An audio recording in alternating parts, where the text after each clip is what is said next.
और मंत्री दया शंकर सिंह ने कहा है कि अमेठी कांड के पीड़ित परिवार को इंसाफ मिलेगा। कांग्रेस द्वारा कानून व्यवस्था पर उठाए सवाल को उन्होंने कहा है कि दूसरे लोगों को आरोप लगाना आसान है।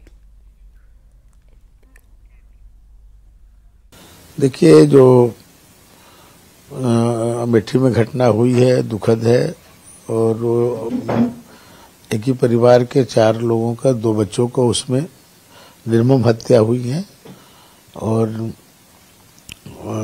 पुलिस उसको तहकीकात कर रही, बहुत जल्द पर्दाफाश करेगी और पीड़ित को न्याय मिलेगा और दोषी बख्शे नहीं जाएंगे।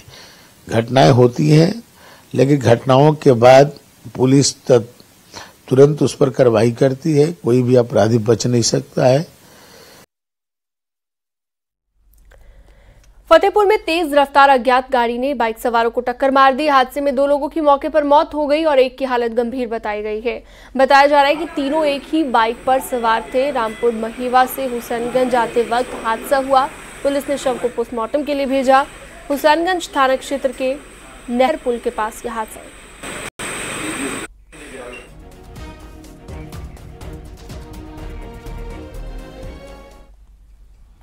बागपत में पुलिस ने शातिर ठग को गिरफ्तार किया है।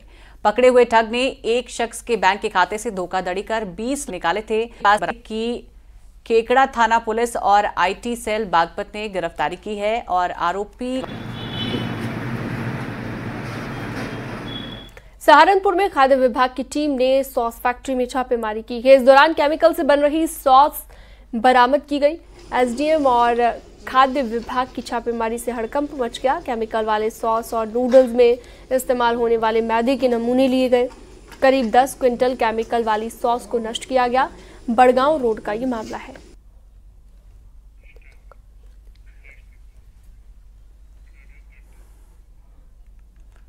और वहीं बुलंदशहर में ट्रैक्टर निकलने को लेकर कहासुनी के बाद मारपीट और फायरिंग हुई है। कई राउंड फायरिंग की सूचना है। बता दें कि मामला गांव खरकाली का रहने का है और गोली लगने से एक लड़का घायल हो गया है।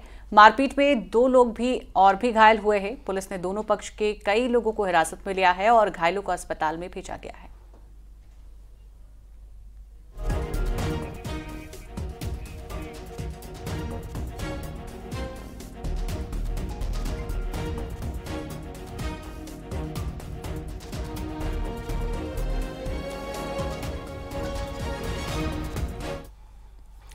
फिरोजाबाद में लालऊ रोड के नगर निगम की जमीन को अवैध कब्जे से मुक्त करने की प्रक्रिया लगातार जारी है। बुलडोजर देखकर अवैध कब्जेदार ने जमीन नगर निगम को सौंपने पर सहमति जताई, जिसके बाद अधिकारियों ने बुलडोजर से अवैध निर्माण को गिराया। आपको बता दें, एक शख्स ने कई सालों से नगर निगम की खाली जमीन पर कब्जा किया हुआ था।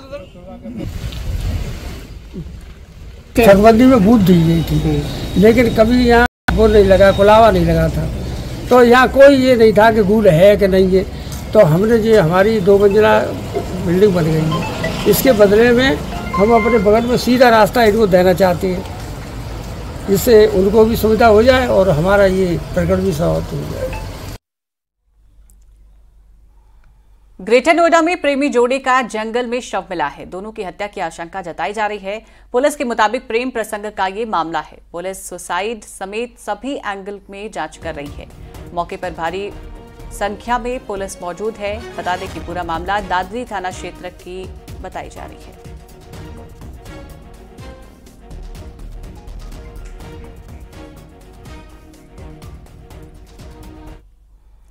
कानपुर में डिप्टी सीटीएम के नेतृत्व में रेलवे स्टेशन पर 2 घंटे तक छापेमारी हुई। आरपीएफ, जीआरपी समेत 20 टीम ने आधा दर्जन ट्रेनों में चेकिंग की और इस दौरान 9 दारोगा, सिपाही समेत 35 यात्री बिना टिकट के पकड़े गए। जुर्माना वसूलने को लेकर आरपीएफ टीम की बिना टिकट यात्रा कर रहे यात्रियों से कहासुनी हो गई। राप्ती सागर कालका मुरी एक्सप्रेस पर हुई छापेमारी से बिना टिकट यात्रियों में हड़कंप मच गया। कई यात्री यात्रा को अधूरी छोड़कर भाग गए।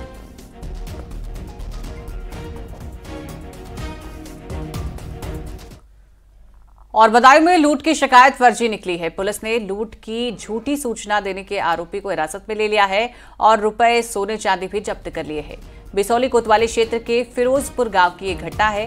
परिवार ने शिकायत की थी कि बदमाशों ने घर में घुसकर 2.5 लाख कैश और 7 लाख के जेवर लूटकर फरार हो गए थे। 3-4 बदमाशों ने घर में बंधक बनाकर लूट की है। इस सूचना पर पुलिस मौके पर पहुंची और घटनास्थल का निरीक्षण किया। पीड़ित परिवार की शिकायत पर एफआईआर दर्ज कर ली गई है, जबकि घर वालों से पूछताछ की जा रही है। तो वहीं बयान में विरोधाभास निकली है, वहीं गहने और रुपए घर में ही निकले हैं। वो उनके परिजनों से जब बातचीत की गई तो बयानों में बहुत ही विरोधाभास आ रहा था और सबको एक साथ करके जब बातचीत की गई यह निकल के आया कि गहने और रुपए सब घर में ही रखे हैं। जिन रुपयों की बात कर रहा था वो 2.5 लाख नहीं बल्कि 5330 रुपये थे और 20 आइटम थे जो कि सोने और चांदी के आइटम थे। वो सब 100% बरामद हो गए हैं। इस पूरे फर्जी लूट की घटनाक्रम में जो लिखाया गया, इसमें हमारे थाना बिसौरी की पुलिस, उनके थाना प्रभारी और एसओजी प्रभारी सीओ साहब के नेतृत्व में इस कार्य को संपादित किया और इसमें वादी को हिरासत में लेकर अग्रिम विधिक कार्रवाई की जा रही है।